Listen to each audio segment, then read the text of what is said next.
کشمیری وہ قوم ہے جس ایک اذان مکمل کرنے واسطے 22 شہادتاں دیتیاں۔ سب تو بڑی خبر آزاد کشمیر راولاکوٹ تو خبر یہ ہے کہ راولاکوٹ نے قریب اصلے نال لدیاں 2 گڈیاں بغیر نمبر پلیٹ تو گڈیاں کچھ نہیں سن۔ پیچھے 2 دن پہلے ٹک ٹاک پر ویڈیو لائی سی، 100% مصدقہ خبر سی، جس چیز نہ خدشہ سی وہی ہویا سی، اور جس طرح کل ویڈیو لائی ہے جو خبر سی 100% سی، مصدقہ سی۔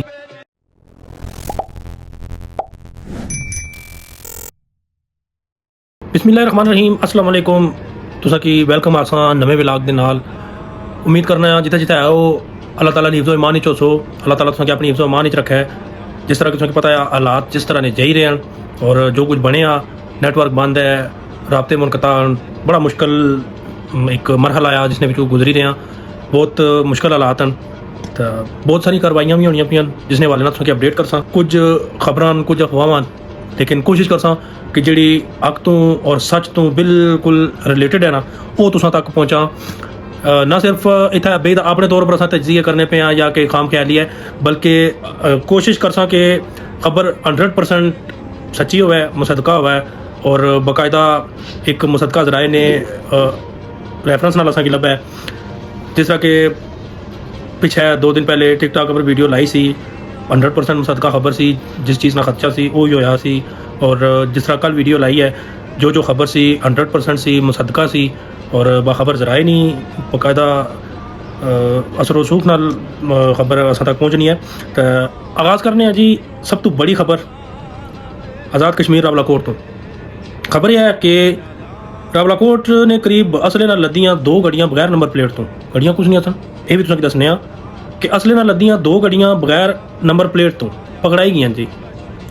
کچھ ادارے نہیں پکڑیاں، کچھ جناب میری پولیس نے محکمے نہیں پکڑیاں، عوام پکڑیاں۔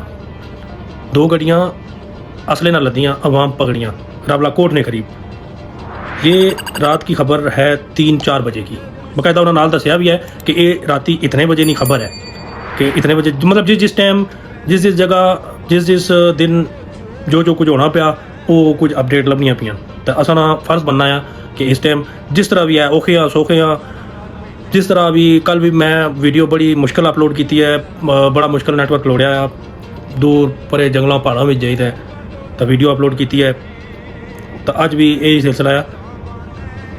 نال انہوں نے دسیا کہ یہ خبر رات 3-4 بجے کی ہے۔ یہ تو تساں اندازہ لائی سکتے ہو کہ کیا کچھ ہونا پیا، کیا نہیں ہونا پیا۔ اس تو بعد دوسری بڑی خبر ہے جی پڑاٹی اور اس کے ارد گرد کے تمام مزاحمت کاروں کو سلام، جنہوں نے رات بھر فورسز کی 30 سے 35 گاڑیوں پر مشتمل بڑے قافلے کو روکے رکھا۔ 30 تو 35 گڈیاں یہ نہیں کہ ٹیکسی یا جڑی عام لوکل بندے کو ہونی ہے یا پرائیویٹ کار جڑی ہونی ہے، یہ نہیں، باقاعدہ تساں کی پتہ ہے گڈیاں تو مراد ہر گڈی وچ نہ کرو بھی نہ منیمم 10 بندے بھی ہون، تو خیر تعداد سے غرض نہیں۔ 30 سے 35 گاڑیوں پر مشتمل بڑے قافلے کو روکے رکھا جو راولاکوٹ کی طرف سے آ رہا تھا۔ نوجوانوں پر فائرنگ بھی کی گئی، مگر کشمیری کب گولیوں سے ڈرے ہیں، غلط حقیقت ہے۔ یہ نفری اور تعداد اور اہلکارانہ روب انہاں کی دسو جنہاں کی ڈر ہو سی۔ کشمیری وہ قوم ہے جس ایک اذان مکمل کرنے واسطے 22 شہادتاں دیتیاں، 22 بندے شہید کروائے ایک اذان مکمل کرنے واسطے۔ یہ مزاحمت کرنے والے ہیں، ڈٹنے والے ہیں، ڈرنے والے نہیں۔ جموں کشمیر کی سرزمین ہمیشہ حوصلے، ثابت قدمی اور مزاحمت کی علامت رہی ہے۔ ہر دباؤ اور ہر آزمائش کے باوجود عوام اپنے موقع پر ڈٹے رہے ہیں اور آج بھی ثابت کر رہے ہیں کہ طاقت کا اصل سرچشمہ عوام کا عزم ہوتا ہے۔ کوئی شک نہیں جی، بالکل کوئی شک نہیں ہے، 100%۔ اچھا دوسری خبر ہے جی کہ اس وقت نیکسٹ خبر ہے عمر نذیر صاحب کا ویڈیو پیغام کچھ دیر بعد منظر عام پر آئے گا۔ کچھ دیر بعد تو انہوں نے کوئی ایگزیکٹ ٹائم نہیں لکھا، کوئی انہوں جناب میری باقاعدہ دسیا نہیں کہڑے پلیٹ فارم پر آئی رہا، کس طرح آئی رہا، اور ویڈیو پیغام اس کا اسی پر اچھی خبر یہ ہے کہ عمر نذیر صاحب بخیر و عافیت ہیں اور اللہ تعالیٰ انہوں نے اپنے حفظ و امان رکھا ہے۔ اچھا اسلحے سے لدی ہوئی گاڑی بغیر نمبر پلیٹ کے لوگوں نے پکڑی، ٹھیک ہے جی، اوپری خبر تردید ہوئی ہے۔ تیسری خبر ہے جی افسر مارکیٹ کے اندر رینجر اہلکار سیول گاڑیوں میں بغیر نمبر پلیٹ کے راولاکوٹ کی طرف جاتے ہوئے پکڑے گئے، جنہیں منگ پتن شہر کے زندہ دل اور بہادر عوام نے حراست میں لے لیا۔ بغیر نمبر پلیٹ کے یہ گاڑیوں والے آزاد وطن پل کراس کر کے گئے، جنہیں ڈیوٹی پر مامور کسی پولیس والے نے نہیں روکا۔ آزاد وطن انٹری پوائنٹ ہے کشمیر نا، انٹری پوائنٹ ہے آزاد وطن، ظاہر ہے ہر انٹری پوائنٹ پر کشمیر نہیں پولیس ہے، पाकिस्तानी पुलिस है, अपना अपना एक हिसाब किताब है। अगर इस तरह असले नाल लदियां गड्डियां आईयां तो उन्होंने क्यों नहीं रोकया गया, छानबीन क्यों नहीं की गई, उस हवाले लगा मजीद लिखने कि जिन्हें ड्यूटी पर मामूल किसी पुलिस वाले ने नहीं रोका, जो कि बहुत बड़ा सवालिया निशान है। ज़ाहिर है जी सवालिया निशान था बनना एक लम्हा फिक्रिया या एक दुखना अफसोसना मुकाम है, अफसोस है। बस कश्मीरी अवाम के टैक्स के पैसों से अपनी तनख्वाहें लेने वालों को अपने मुल्क के साथ वफादारी करनी चाहिए, बजाय मुल्क के साथ वफादारी करने के ये सहूलतकारी कर रहे हैं। गलत 100% है जी, गलत है, वाकई 100% सच है। तनख्वाह इतों इतलावा आगाहियाँ ज़ाहिर है, छोड़ो, मेन चीज़ है उसकी खबर तो आगाह करना। शाहज़ेब हबीब की तदफीन का ऐलान बाद में उमर नज़ीर कश्मीरी साहब करेंगे, चौथी बड़ी खबर। शाहज़ेब हबीब की तदफीन का ऐलान बाद में उमर नज़ीर कश्मीरी साहब खुद करेंगे। नमाज जनाजा कल शाम 5 जून कल शाम 6 बजे अदा की गई, जबकि तदफीन अजब बाकी है। उस हवाले नाल है शहीद के जस्ते खाकी एम्बुलेंस के AC में महफूज रखा गया। अवाम को आगाह किया जाता है कि वर्षा का कहना है कोई इसने वर्षा की नाराज़गी नहीं है, कोई जनाब मेरी उन्होंने अल्लाह ताला की नहीं है, बल्कि वर्षा का कहना है कि हमारे बेटे ने अपनी जान कश्मीरी कौम के हक़ और मौक़िफ़ के लिए कुर्बान की है। आप सब ही इस अजीम कुर्बानी के वारिस हैं, बेशक कोई शक नहीं। सलाम है उन अजीम वर्षा को जिन्होंने सब्र, हौसले और वक़ार के साथ इस दुख को बर्दाश्त किया और एक मजबूत मौक़िफ़ के साथ डटे रहे। अल्लाह ताला लवाइकीन की वर्षा की सब्र जमील और अजर अजीम अता करे जी। एक दुख है, एक अफसोस है, गम है कि आखिर होना क्या पिया, आखिर क्या हुई रहा। मैं ही माड़े खिलाफ हाँ, मैं ही अपने पर बंदूक तानी है, मैं अपना मद्दे मुकाबला, मैं अपना मुखालफ हाँ। गल सोचने दी है, इस गल पर गौर करो, ये कोई छोटी गल नहीं है कि अज मैं ही अपना मद्दे मुकाबला, आज मैं ही अपना मुखालफ हाँ। सब तो बड़ी खबर एक्शन कमेटी ने कोर मेंबरान ने हवाले नाल खबर है कि एक अफवाह सी, एक झूठी खबर फैलाई जा रही सी कि सरदार अमान कश्मीरी के बारे में झूठी अफवाहें फैलाई जा रही हैं कि उन्हें उठा लिया गया है, जबकि ऐसी कोई गल नहीं है। ऐसी किसी खबर पे यकीन मत करें। सरदार अमान कश्मीरी बिल्कुल ठीक हैं और सेफ हैं। नाल रिक्वेस्ट भी है कि खुदारा व्यूज़ के चक्कर में कौम को मत बखेरो। ये लम्हा नहीं है इंतशार फैलाने ना, ये लम्हा नहीं है अपने व्यूज़ ने चक्कर च कुछ की यूज़ करने ना।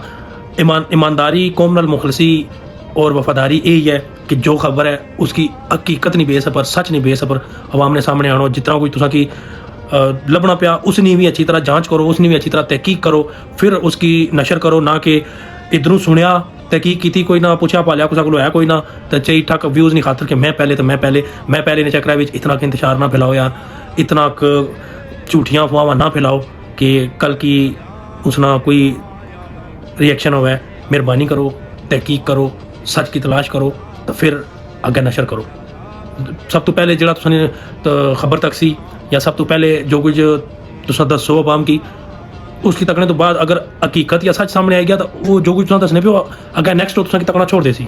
असी इस पहले भी झूठ मारे सी, इस वजह कोशिश करो जो भी खबर है। मैं ना आखना इस टाइम असा जड़ा राबता आ वो बाहरली दुनिया नालों बिल्कुल मुनकता है।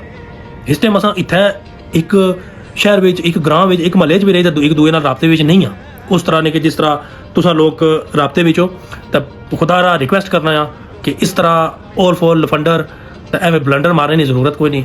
जो कुछ है थोड़ा या ज़्यादा है, जिस तरह भी है कोशिश करो कि हक सच नहीं बुनियाद पर उसकी तुसा नशर करो और आवाम की हक सच ही दसो, ना कि इधरों उधरों टले छक्के मारी तो आवाम की दसो। मैं रिक्वेस्ट करना है। बाकी एक खबर सी कि सरदार साहब बखैर वाफियत सेफ मुकाम पर। उस तो बाद आखिरी खबर है जी, आज रात एक्शन कमेटी का कोई भी मेंबर गिरफ्तार नहीं हुआ। आज रात नहीं, 6 जून की खबर है।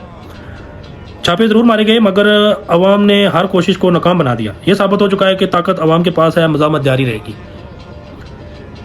छापे बेशुमार मारे गए हैं, बेशुमार जनाब कोशिशें की गई, लेकिन कोई अजे तक गिरफ्तारी नहीं, कोई खबर नहीं आई। कुछ कमेटी ने कोर मेंबर ने कुछ ने भी एक ऐसी कोई खबर नहीं आएगी। तो अल्लाह ताला हर एक अपने ज़ुबान ही रखा है। तो बाकी जो कुछ होया, जो कुछ होना पिया, जो कुछ अगे अल्लाह करे सब कुछ जल्दी ख़त्म हो जाए। असानी दुआ आ अल्लाह ताला सारे मामलात की अच्छे तरीके ना बखैर वाफियत हर एक मामले की सुलझाव वाले पासे खड़ा है। असानी तो दुआ आ। खबर आई है जी ऊनी कोटली से इंतहाई अफसोसनाक खबर। इस्लामाबाद पुलिस की बस को हादसा बस के टायर फटने से हुआ, बस कोटली दरिया में गिर गई। रेस्क्यू ऑपरेशन जारी है, 40 से जायद पुलिस वाले लापता हैं। अल्लाह ताला पुलिस एहलकारां की भी अपनी हिफ्ज़-ओ-अमान च रखे, मुसलमान भाई हैं अपने, अल्लाह ताला उन्हां की भी खैर आफियत च रखे। बाकी जो भी अपडेट अच्छी जी नालों नाल तुसां दसने रहा तुसां नाल रिक्वेस्ट है वीडियो की ज़्यादा तो ज़्यादा शेयर करो, क्योंकि ये टाइम ऐसा आ कि असां सिर्फ तुसां की ब्रीफ करी सकने, मौजूदा हालात दसी सकने, बाहर ने जो हालात बंदा यकीन मनो ऐसे हालात बने हैं कि बंदा फिरी टुरी नहीं सकना, बंदा उस तरीके ना आज़ादाना तरीके ना बाहर नहीं जा सकना। डडियाल शहर में भी हालात कुछ इस तरह ही हैं, काफ़ी सारी नफरी कल राती इत्थे भी आई है, हालात काफ़ी कशीदा। अल्लाह ताला हर मामले की खैर वाले पासे ही खड़ा है।